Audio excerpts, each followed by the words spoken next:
Welcome to Faith and Freedom. For the next few minutes, we hope to inform, inspire, and encourage you as we discuss legal victories and challenges to your fundamental freedom and religious liberties. Faith and Freedom comes to you from Liberty Counsel, a civil liberties education and legal defense organization. Join us now as Mat Staver, founder and chairman of Liberty Counsel, explains the latest legal issues all across this country. In the courtrooms of America, Liberty Counsel is winning the battle for your constitutional freedom. An anti-God organization is now objecting to religious references on U.S. passports. Hi, I'm Mat Staver, founder and chairman of Liberty Counsel. Joining me is Deryl Edwards, president of Liberty Counsel Action.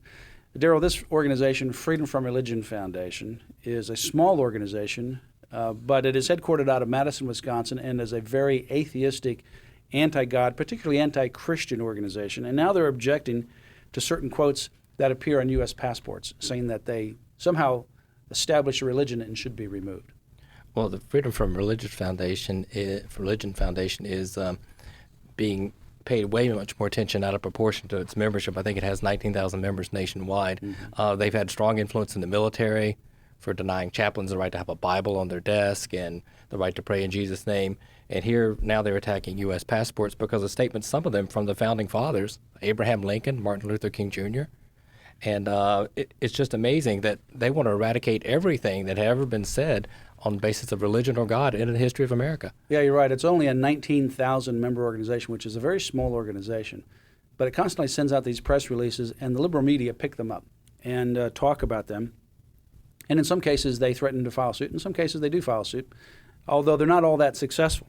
But I know the founder, the co-founder of it. In fact, I debated one of the co-founders.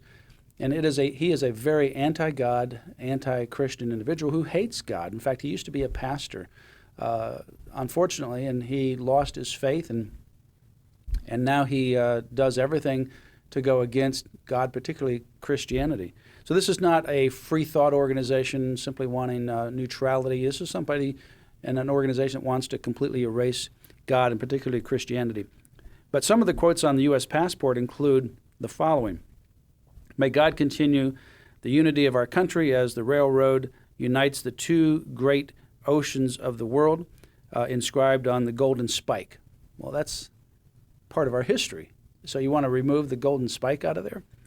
That this nation under God shall have a new birth of freedom. Well, that's the Gettysburg Address of Abraham Lincoln. Yeah. So Abraham Lincoln's Gettysburg Address is now establishing a religion? Because he said under God. Because he said under God. I guess if he took out under God, he'd be okay. He'd have been fine. And then here's a Jefferson Memorial. The God who gave us life gave us liberty at the same time. Well, that's inscribed in Jefferson's Memorial. There's 4 quotes of Thomas Jefferson on the Jefferson Memorial in Washington, D.C. 3 of them mention God. So that means if you wipe it out here, I guess you have to go take a chisel to the Jefferson Memorial as well. Well, I think the problem is in their letter that they had written to the Department of State, they kind of give the reason why it's the core. They say the United States is governed under a secular and a godless constitution, and our passport should be secular too, which tells you their mindset is totally wrong. It's not exactly the truth. And our Constitution was founded as a nation under God. They don't accept that, and they want to eradicate every mention of it. Yeah, they want to eradicate Martin Luther King Jr.'s comment as well. We have a great dream. It started way back in 1776, and God grant that America will be true to her dream. Well, those are references on the passports that they want to eliminate, and they're right. I mean, they start with this. Well, first of all, they start with the premise that they hate God, and they want anything regarding God or religion just completely decimated. So don't get the idea that they'll even be in favor of you having worship in your church. When they have their annual conventions, and I saw some response and results of one of their annual conventions, they sing songs that are Christian songs, but they will pervert the name, the words. So they might sing Amazing Grace, but they actually pervert the whole song so that it's a very blasphemous kind of song. They have bumper stickers that do the same thing. So this is an organization that's not coming together talking about the establishment of religion, freedom of religion. They're talking about anti-religion. That's what this is all about. And that's why they come after this. And that's what the premise is they start with. And then they try to make history conform to that flawed premise. And the problem is that in many cases, elected officials will cower before this small organization just because they get a letter. They have the right to say what they want or to believe what they want as atheists, and they can believe this. But we have to watch to make sure that the United States doesn't actually listen to them and start removing these things from the passports. Unfortunately, you're right, because sometimes what they'll do is they'll send these letters out to the city council, county council, local government, school boards, and they'll cite cases. Oftentimes what they do is they pervert the actual meaning of the cases. Just like they pervert history, they pervert the meaning of the cases, and they'll send this letter out as though this is what the law is, and they'll threaten these entities that if they don't stop this or that, then they'll file a lawsuit. And many times these entities will cave. We don't want a lawsuit. That's not something that's part of our budget. We don't want to do that.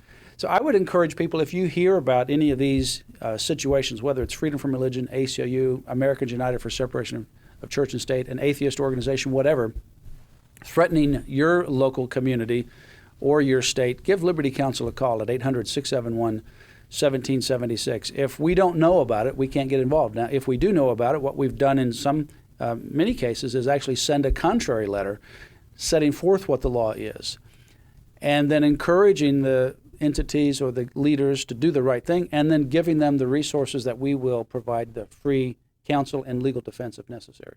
Yeah, I agree. I think it takes vigilance from citizens everywhere who hear of events like this and hear of letters that are going out to their city council, and you can't monitor all of them to let us know. Just keep us made aware of it. Well, this Freedom from Religion Foundation, one of the things that I think ought to shut the door to this organization and others is the fact that they should not be able to bring a lawsuit into court simply saying that they're offended. That's one of the problems that the Supreme Court opened up the doors to additional lawsuits a number of years ago when the court was an activist court under the Warren Court and other courts. They granted the ability for people to bring suits against Pledge of Allegiance or any other reference simply because they're offended. There's no other area of law where you can bring a suit simply because you're offended. You may not like taxes because you're offended by them. You can't file a suit just because you're offended. You see somebody walking down the street and they have certain garb on. You can't file a suit just because you're offended by how they look. You can't be offended. Offense alone does not give you a right to bring a lawsuit. But unfortunately, what the Supreme Court did was make an exception that pure offense, if it's an Establishment Clause issue, if it's a church-state issue, will allow you to walk into court. We have worked on in the past a law that would actually be passed by Congress. It passed the House. It was going to the Senate. And then the 2006 election ultimately stopped that. And, of course, there was a change in Congress. I think there's efforts on Capitol Hill. We're involved with those. There's people that are still wanting to push this law forward so that these frivolous lawsuits would not be available. But we need people in Congress, particularly on the Senate, who agree with this issue, agree that we shouldn't have these frivolous kinds of lawsuits that would wipe away our religious and Judeo-Christian landscape. And that means elections have consequences, and consequently we have to elect good people into office. Yeah, and we've seen that over the past couple of elections, the consequences that have happened from that, and putting people in bureaucratic positions and appointed judgeships, and we're paying the price in many cases of that because of the elections. And not just legislation, but who's in the White House, because who's in the White House begins to appoint these judges.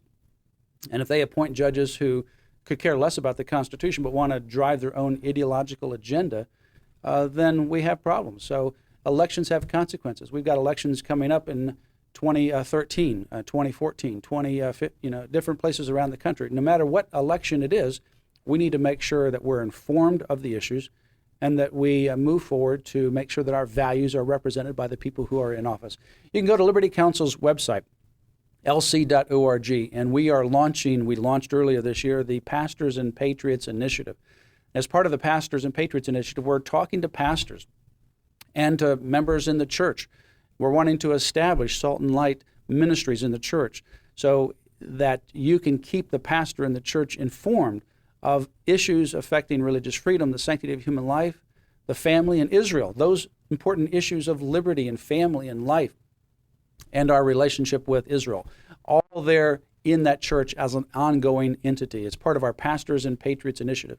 If you want to be a part of that, or perhaps you want to start a Salt and Light council or ministry in your local church, give Liberty Counsel a call at 1-800-671-1776 or go to our website, lc.org, and you can send us an email from that website as well. Be sure to remember Liberty Counsel in your financial prayers and your support. You can also ask for the Patriots Handbook series. It has a number of different booklets defending and educating and giving information about your liberty and how you can be involved. Go to lc.org. You have been listening to Faith and Freedom with Liberty Counsel. We hope that we have motivated you to stand up for your faith, family, and freedom. We can accomplish a lot when we work together. Get informed and get involved today. Sign up for our free monthly newsletter, The Liberator. We will send it out to you free of charge. Stay informed with our Liberty Alert email updates. Just click on the website at www.lc.org or call us at 1-800-671-1776. Tune in next time to learn more about your rights right here on Faith and Freedom.